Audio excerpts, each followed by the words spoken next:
Deus abençoe a todos, obrigado pela presença dos que estão aqui hoje. É o nosso primeiro culto presencial do ano, né?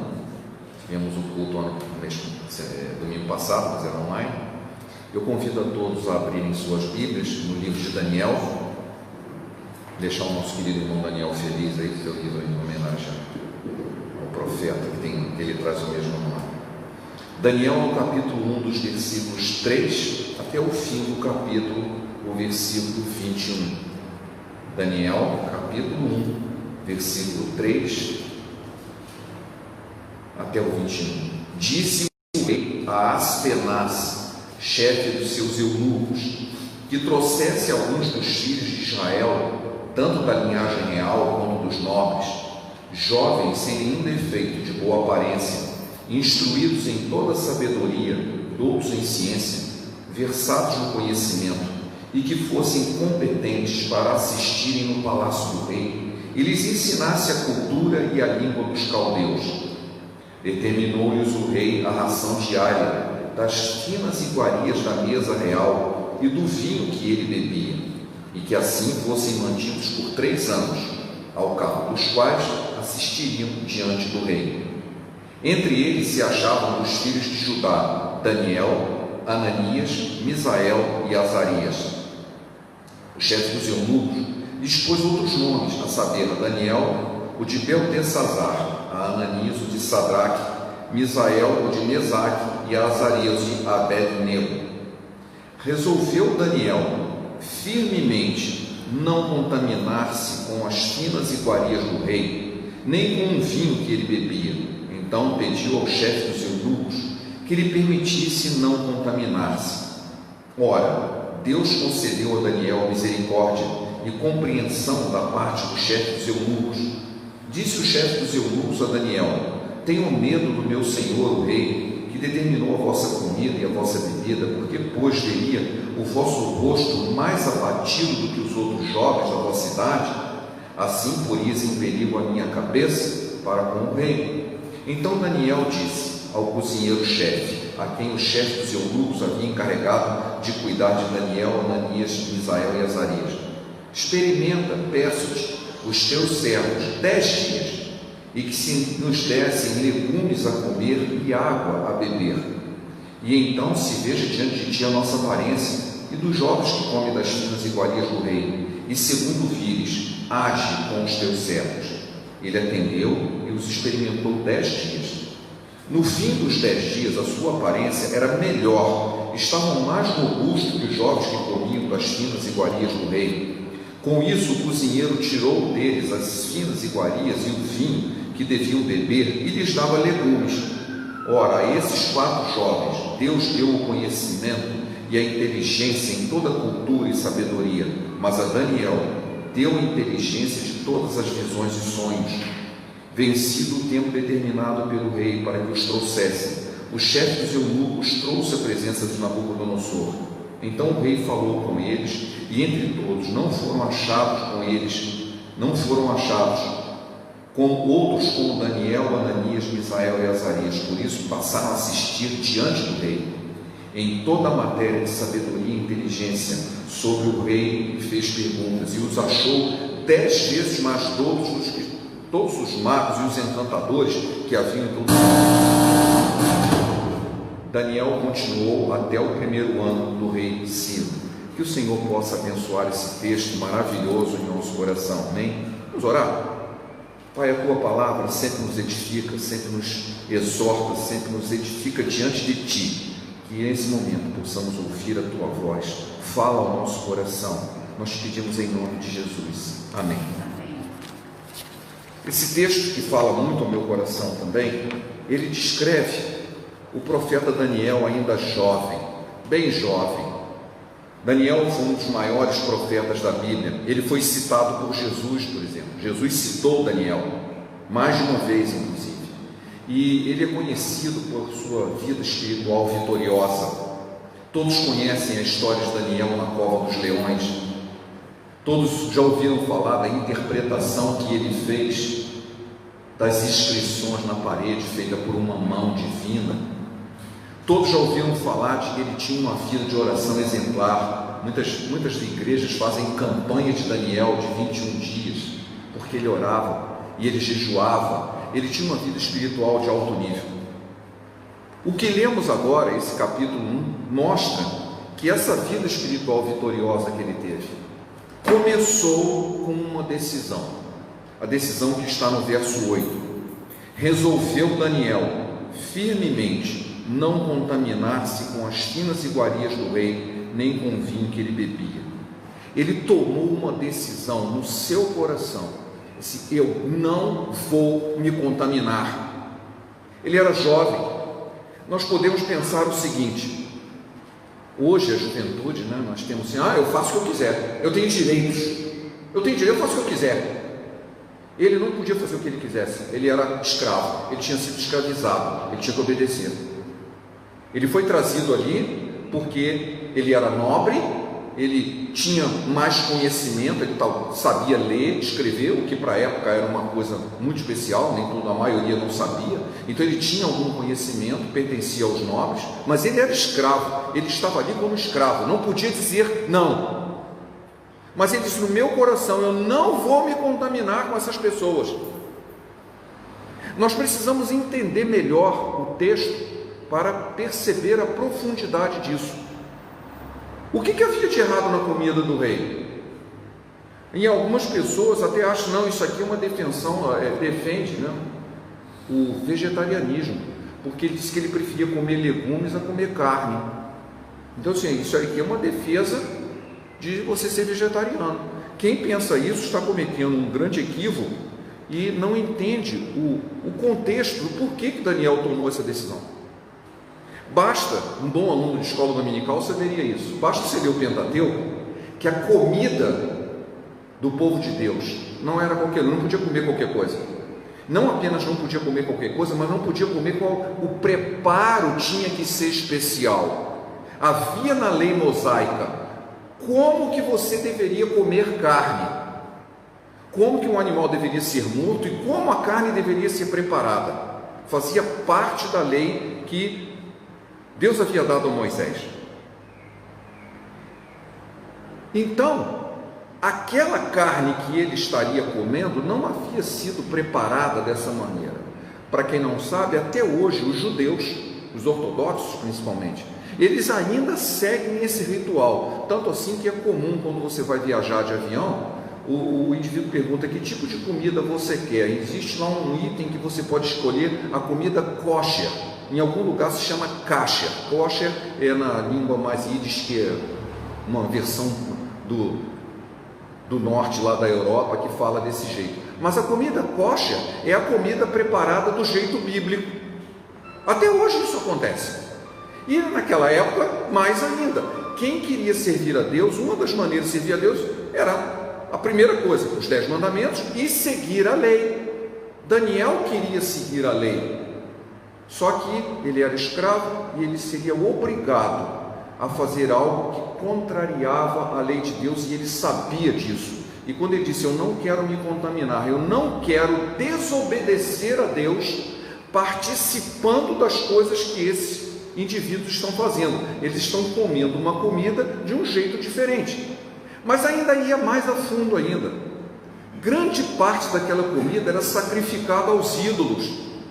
Muitas daquelas carnes não eram carnes que foram simplesmente mortas para ir para a panela do rei. Elas eram primeiro oferecidas ao ídolo, ao deus pagão daquela terra, para que depois fosse servida para o rei.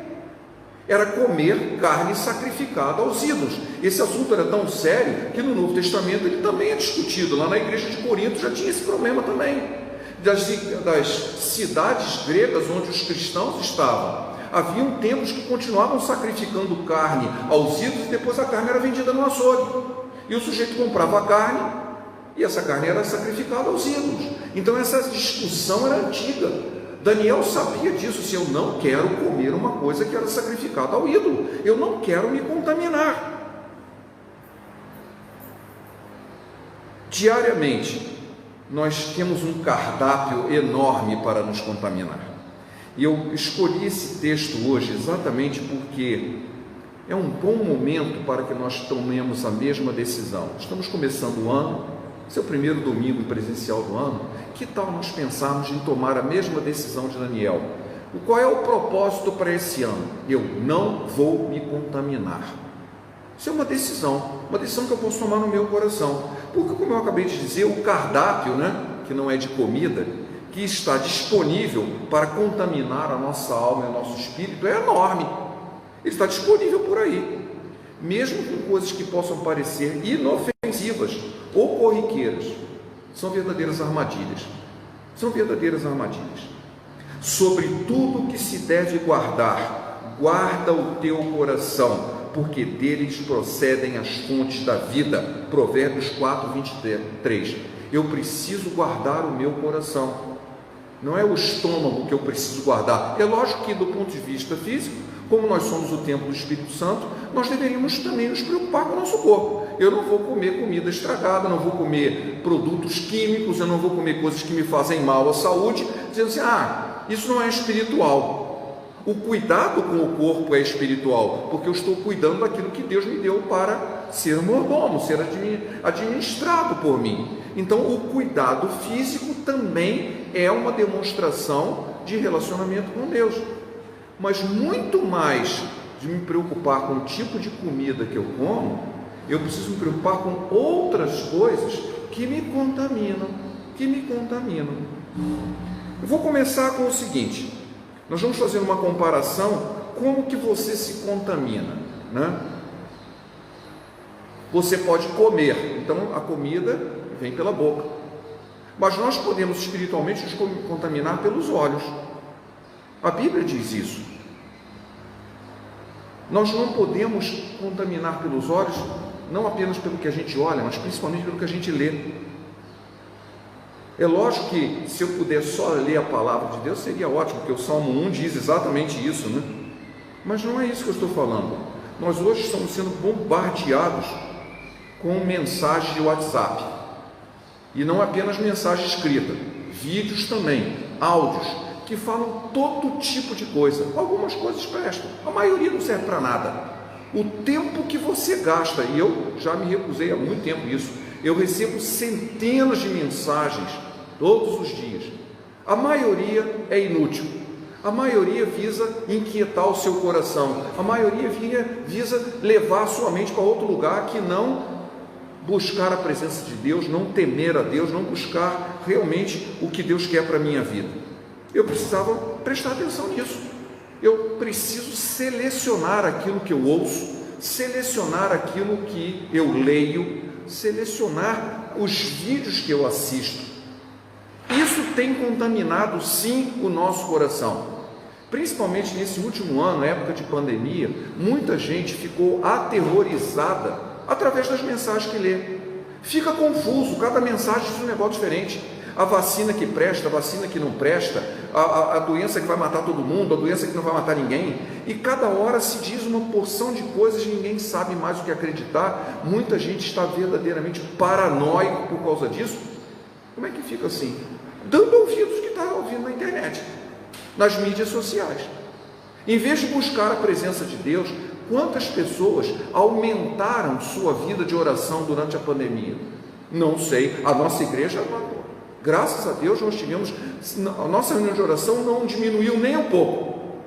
Continuamos firmes em oração, glória a Deus por isso.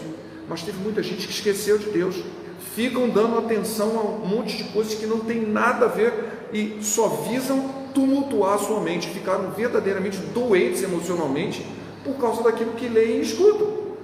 Nós precisamos realmente filtrar, escolher aquilo que nós lemos, aquilo que nós ouvimos, aquilo que nós vemos, porque o filtro é muito sensível, você não consegue ver, você está recebendo no WhatsApp, quando você ouve, já entrou no seu coração um monte de bobagem, coisas que não contribuem para a sua edificação, não contribuem para o seu relacionamento com Deus, está de fato te contaminando.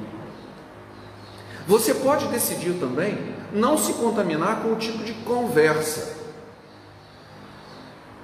Ontem eu fui numa festa de casamento e a minha esposa me recomendou o seguinte: não fale sobre vírus não fale sobre pandemia, e foi uma lista de coisas da qual você olha, essas conversas estão proibidas. Por quê? Ninguém aguenta mais esse tipo de conversa. É uma conversa que não edifica nada. Vamos ter uma conversa mais edificante. Vamos ter uma conversa que contribua. Chega de conversa que não presta.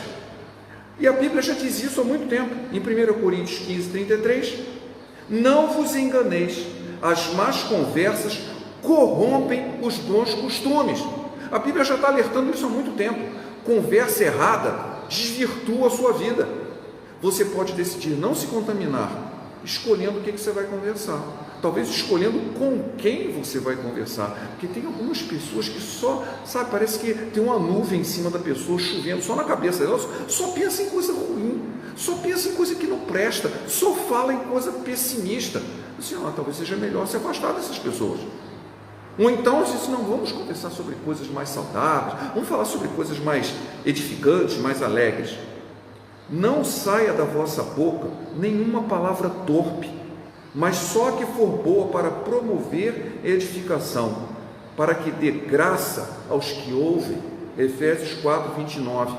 E eu não estou me referindo só assim, que você não deve falar palavrão. Claro que isso está incluso aqui. Não é isso. Também é isso. Mas que tipo de conversa? É mesmo. Nossa, isso aconteceu. Olha, o povo, o brasileiro não vale nada. Realmente, o brasileiro não vale nada mesmo. Aí você começa a concordar com coisas.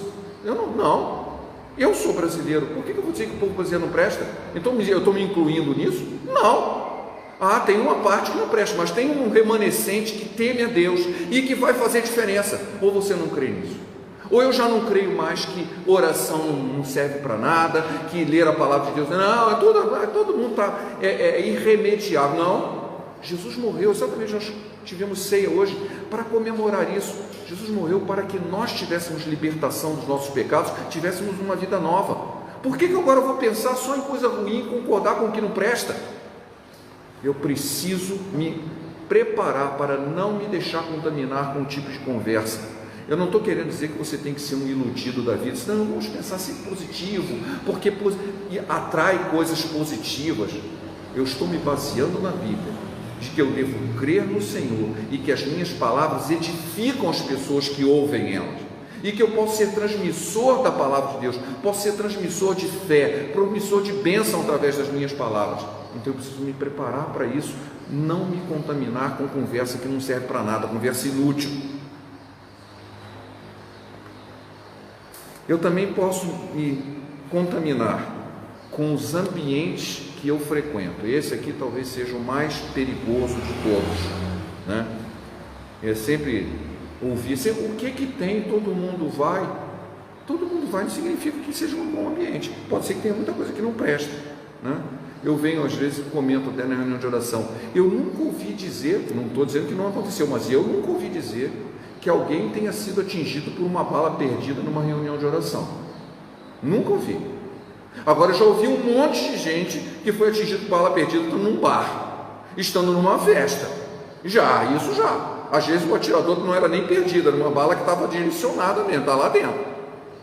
Então o ambiente faz diferença. Claro que faz. Eu preciso escolher os ambientes na qual eu frequento. E eu disse assim, eu não vou me contaminar com ambientes que não me edificam. Eu não vou me contaminar com ambientes que não glorificam a Deus. O Salmo 1, depois eu vou ler ele inteiro no final da mensagem, mas logo no versículo 1 ele diz o seguinte: bem-aventurado o homem que não anda segundo o conselho dos ímpios, não se detém no caminho dos pecadores e nem se assenta na roda dos escarnecedores. Quem conhece a palavra de Deus já decorou esse texto há muito tempo. Eu mesmo sei o Salmo 1 de cor. É bem-aventurado o homem que não anda segundo o conselho dos ímpios, não se detém no caminho dos pecadores, nem se assenta na roda dos escarnecedores. Eu não sei se você percebeu que esse texto é um processo. Você anda, você para, você assenta. Então tudo começa com você andando com quem não presta, depois você começa a tomar parte, depois você se torna quem você não presta. Você se assenta na roda dos escarnecedores, você é um deles. Quando diz você se assenta na roda dos escarnecedores, você é um escarnecedor. Você começa andando, depois você para e depois você senta. Você começa apenas, não tem problema nenhum. Quantas vezes você já ouviu dizer, aquela pessoa tomou um rumo na vida por causa das más companhias. Más companhias.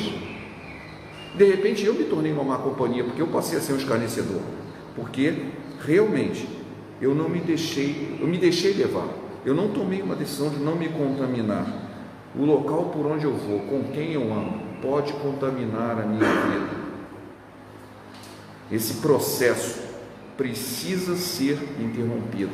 Eu não quero mais andar com quem não me edifica, com quem dá mau testemunho. Algumas pessoas dizem, não, eu preciso andar com quem não presta para eu testemunhar para eles. A prática mostra exatamente o contrário. A prática mostra exatamente o contrário. Se você puser uma laranja boa no meio de um monte de laranja estragada, a laranja boa não torna a laranja estragada boa, ela se estraga. Então o mal contamina mais. Você quer dar testemunho? Dê testemunho tendo uma vida íntegra. E tendo uma vida íntegra, não se contaminando. Eu não vou fazer parte disso. Por quê? Porque eu não quero me contaminar. Aí quem quiser descobrir se, puxa, a minha vida está errada, como é que eu posso melhorar a minha vida? Eu olho assim, mas é o exemplo do Desmond Doss, que nós acabamos de citar agora, né? Todo mundo achava ele um palhaço, até que ele mostrou que Deus estava com ele. Eu disse, opa, eu quero ser igual a ele, eu quero seguir o caminho dele, porque o meu caminho está indo para o buraco, está indo para o desfiladeiro, está indo para o abismo, e alguém não está indo. Se eu ando junto, se eu faço as mesmas coisas, qual a diferença? Eu sou crente, eu ando com os pecadores, eu faço tudo que os pecadores fazem, mas eu sou crente. Assim, qual é a diferença? Porque você diz, a diferença tem que ser nas suas atitudes, na sua vida, na presença de Deus demonstrada na sua vida, da ação de Deus demonstrada na sua vida. E isso só acontece se você decidir não se contaminar.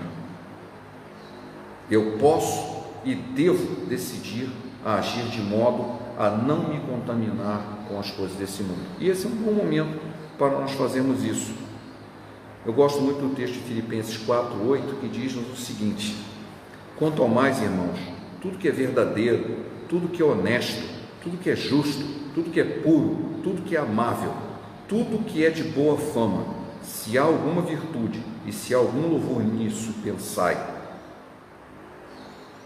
Olha, tem tanta coisa boa que eu posso fazer e pensar, por que eu vou pensar no que não presta? Eu posso escolher. Nós estivemos conversando recentemente sobre terapia. Emoção, você nem sempre consegue controlar, mas os pensamentos você devia controlar. Eu posso escolher o que eu penso. Nem sempre eu controlo o que eu sinto, mas o que eu penso eu consigo controlar. Se eu não quero pensar o que não presta, eu só vou pensar em coisas boas. Eu vou buscar a presença de Deus, eu vou orar a Deus. Isso é uma decisão que eu posso fazer. Às vezes as emoções tomam conta de nós e a gente não consegue, mas as emoções são uma coisa, pensamento é outra. Eu consigo controlar meus pensamentos. Então o que a Bíblia nos diz é que nós podemos pensar tudo que é verdadeiro, tudo que é honesto, tudo que é justo, tudo que é puro, tudo que é amável, tudo que é de boa fama, tudo que é virtuoso, tudo que é louvor. Nisso pensai, e o Deus da paz será com você. É o que diz a palavra. Também gosto do texto de Jeremias, de Lamentações 3:21, que diz, eu quero trazer à memória tudo que me pode dar esperança. Por que eu vou pensar só em coisa negativa, em coisas pessimistas? Eu posso trazer à memória, eu posso decidir, eu quero me lembrar de coisa boa. Mas as coisas ruins aconteceram, mas eu vou ficar pensando nelas para quê? Isso vai modificar alguma coisa? Eu quero pensar em coisa boa porque isso me traz esperança. É o que a palavra de Deus nos diz. Eu disse, mas eu quero que o meu caminho seja puro. Bom, eu acabei de dizer 3 maneiras de não se contaminar com as coisas que a gente lê e escuta, com as conversas, com os ambientes que a gente frequenta. Mas existe um texto que é mais geral. Ele diz o seguinte: de que maneira poderá o jovem guardar puro o seu caminho? Ou todos nós, não precisa ser só jovens, os velhos também, observando segundo a tua palavra. Nós devemos dar atenção à palavra de Deus. Salmo 119:9. Ao observar segundo a palavra de Deus, nós estaremos trilhando o caminho certo e não estaremos contaminando. Exatamente como fez Daniel. O Daniel tomou uma decisão numa situação muito difícil. Ele era escravo e ele ainda teve que negociar, porque o chefe, ali no texto, o chefe dos eunucos, não, mas se você não ficar tão bom quanto os outros, o rei vai cortar a minha cabeça. Ele disse: então faz um teste, experimenta 10 dias. Experimenta 10 dias. E o que aconteceu? Deus abençoou aquela atitude, Deus abençoou aquela decisão, e ele estava mais vistoso do que os demais. E quando ele foi 3 anos depois entrevistado, ele era 10 vezes mais sábio que os outros. Deus abençoou a decisão de Daniel e seus amigos de não se contaminar. Foi um processo em que Deus foi trabalhando nele, abrindo portas, porque foi necessário abrir portas. Podia ter sido fechado, senão você vai ser obrigado a comer a carne aqui, ele enfiar a boca abaixo aqui, goela abaixo. Podia, mas não aconteceu. Deus foi benigno, assim, olha, Deus tocou o coração, então vamos fazer o teste, deu certo, vamos continuar, porque havia um propósito no coração dele de não se contaminar, e isso resultou um crescente de vida espiritual que foi melhorando, e ele se tornou um dos maiores profetas da Bíblia, que ficou 3, 4 reinos sendo influenciados por a presença de Daniel. Ele ainda muito velho, estava sendo usado por Deus para testemunho das nações, porque desde jovem ele tomou uma decisão: não vou me contaminar, eu vou servir a Deus. Tudo mais foi consequência. A partir dali veio Deus abençoando e num processo de cada vez mais santificação. Eu gostaria de terminar lendo o Salmo 1, como eu falei, porque o Salmo 1 ele fala bem sobre não se contaminar e sobre santificação, que é uma coisa que a gente pode definir para o início desse ano. O Salmo 1, o versículo 1 eu já li, mas eu vou ler de novo, diz-nos o seguinte: é bem-aventurado o homem que não anda no conselho dos ímpios, não se detém no caminho dos pecadores, nem se assenta na roda dos escarnecedores. Antes, o seu prazer está na lei do Senhor, e na sua lei medita de dia e de noite. Ele é como a árvore plantada junto à corrente de águas, que no devido tempo dá o seu fruto, e cuja folhagem nunca murcha. E tudo quanto ele faz será bem sucedido. Os ímpios não são assim, são porém como a palha que o vento dispersa. Por isso os perversos não prevalecerão no juízo, e nem os pecadores na congregação dos justos, pois o Senhor conhece o caminho dos justos, mas o caminho dos ímpios perecerá. O caminho dos justos é abençoado, ele é como uma árvore que, plantada junto ao ribeiro de águas, no devido tempo dá o seu fruto, e a folhagem nunca murcha. É essa a promessa de Deus para todo aquele que busca a sua palavra, que não anda nem se mistura com os escarnecedores, mas busca não se contaminar, e ele passa a florescer e produzir, porque Deus o abençoa. Amém? Que seja essa a nossa decisão para esse ano, de não se contaminar e ser frutuoso nas mãos do Senhor. Amém? Pai, obrigado pela meditação que fizemos na Tua Palavra. Obrigado porque nós sabemos que ela nos edifica, e que o Teu Espírito possa completar aquilo que não foi dito, possa completar segundo a necessidade de cada um, possa falar ao nosso coração. É o que te pedimos no nome de Jesus. Amém.